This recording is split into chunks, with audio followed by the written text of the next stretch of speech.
Bienvenue dans le showroom BIRCO1 Pull. Notre thème aujourd'hui, le drainage de façade. La question est, comment puis-je planifier un drainage de façade de manière sûre, précise et créative? C'est exactement de cela qu'il s'agit aujourd'hui. Vous voyez déjà que nous avons un peu construit quelque chose, un caillebotis a de l'allure, tout le monde le connaît, mais le secret de la réussite réside dans les détails, et ce sont ces détails que nous vous présentons aujourd'hui.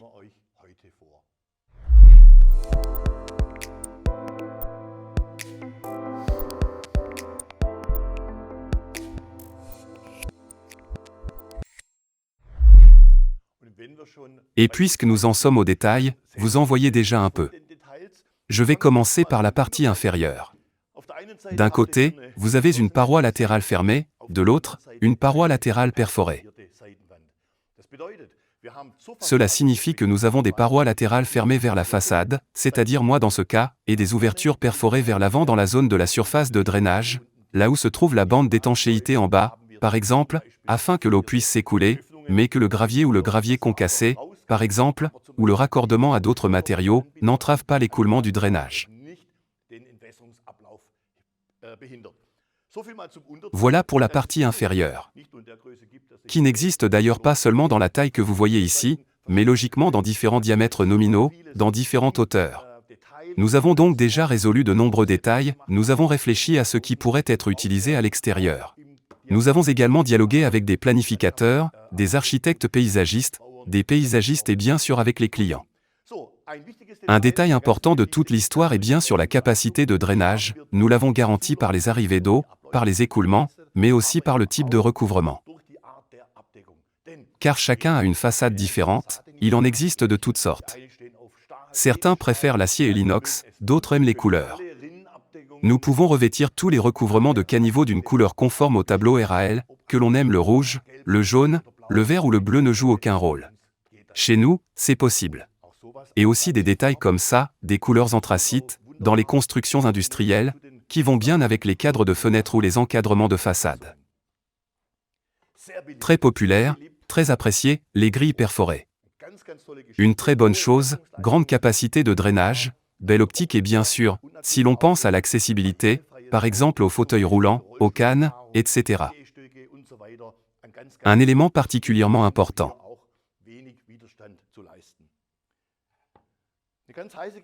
Également important, les recouvrements, ici le favori de notre caméraman, cette grille à barreaux longitudinaux, un élément tout à fait remarquable, ici aussi une énorme capacité de drainage, très important, car nous voulons éviter la stagnation de l'eau au niveau de la façade. La structure du bâtiment doit être protégée. Comme je l'ai dit, notre Michael y tient beaucoup, personnellement, et nous voilà déjà dans la notion de durabilité, parce que nous sommes tous dans le même cas, nous disons toujours que nous cherchons quelque chose qui intègre aussi la notion d'écologie et de nature. Et la nature, dans ce cas, c'est le bambou. Vous avez bien entendu, le bambou, une herbe, pas un arbre abattu n'importe où, pas une forêt tropicale qui se réduit, mais une herbe qui s'accorde ici merveilleusement bien avec le banquiré, par exemple sur les terrasses. Une grande capacité de drainage. Vous voyez les fentes d'entrée. Il y a donc un nombre incroyable de possibilités, ne serait-ce que pour la design, avec toutes les exigences techniques que l'on peut avoir. Possibilités de vissage, procédés de clipsage, et comme je l'ai dit, différentes tailles. Mais j'ai encore quelque chose pour vous. Attention! Oui, et nous en sommes encore au détail. Et maintenant, je vous demande de regarder en dessous, parce qu'il y a des pieds réglables, et les pieds réglables, dans ce cas, cela veut dire que nous pouvons compenser la hauteur du support au raccord, par X. Une marche, une terrasse, une dalle, une porte. Et le réglage des pieds se fait par le haut, cela signifie que nous ne devons pas passer par le dessous du caniveau, mais par le haut grâce à un cipe en creux. Cela signifie que chaque artisan l'a immédiatement sous la main et peut ensuite le corriger sans problème. Alors, où va l'eau? Je l'ai déjà dit, bien sûr vers l'avant, si nous avons ici une bande d'étanchéité. L'eau part ensuite vers le point d'écoulement. Mais il y a aussi la possibilité de travailler avec l'écoulement vertical, ici les endroits correspondants sont déjà préparés.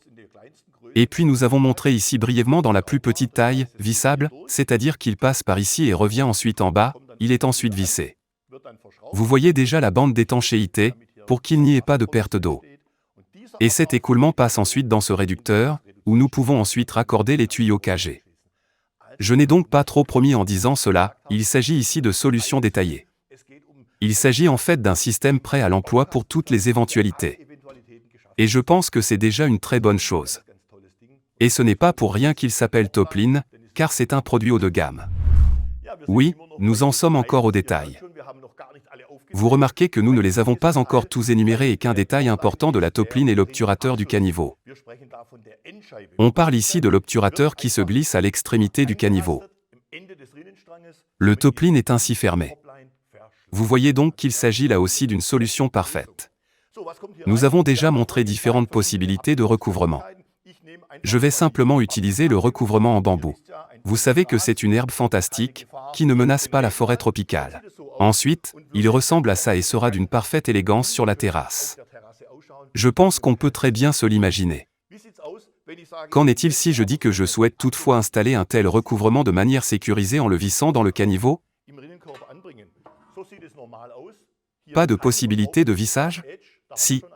Nous en avons déjà une, c'est cette barrette qui est simplement clipsée dans le corps du caniveau. Vous voyez qu'il stabilise en plus le corps du caniveau, même pour ce grand diamètre nominal. C'est là que se trouve le filetage, où le recouvrement est vissé et où rien ne peut arriver. Peu importe si quelqu'un essaie de retirer le recouvrement parce qu'il est si beau, parce qu'il s'agit d'un superbe recouvrement BIRC Autoplin ou si quelqu'un veut faire une blague le 1er avril. Aucune chance. Ici, on visse. Encore un détail. J'ai déjà tellement parlé de la perforation du caniveau que vous savez que c'est par là que l'eau sort. D'ailleurs, elle ne fait pas que sortir, c'est logique, si nous avions raccordé un espace vert qui génère de l'eau stagnante, l'eau pourrait aussi entrer ici. Mais partons du principe qu'il s'agit d'un drainage de façade normal et classique. L'eau entre dans le corps du caniveau, sort par la perforation, sur la couverture du toit, sur la membrane d'étanchéité. Où va-t-elle? Voilà, elle va dans un drain central.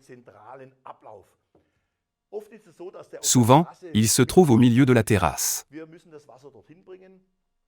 Nous devons y amener l'eau et nous y parvenons ici aussi avec cet élément d'écoulement que nous plaçons au-dessus de l'écoulement central, là aussi, logiquement adapté par rapport au corps du caniveau.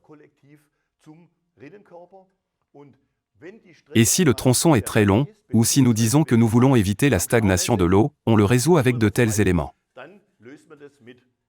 On appelle cela un canal de dérivation qui fait partie de la Toplin. Cela signifie que nous relions ensuite le caniveau à ce point d'écoulement central. Vous voyez déjà qu'il y a là aussi des perforations logiques, car la forte pression de l'eau doit être évacuée ici aussi. Mais le contrôle est important ici. Maintenant que j'ai énuméré tant de détails, vous allez certainement dire oui, cet élément ne s'appelle pas Toplin pour rien, car c'est un produit haut de gamme. Nous avons trouvé une solution de pointe pour résoudre le problème du drainage des façades de manière sûre, précise et créative.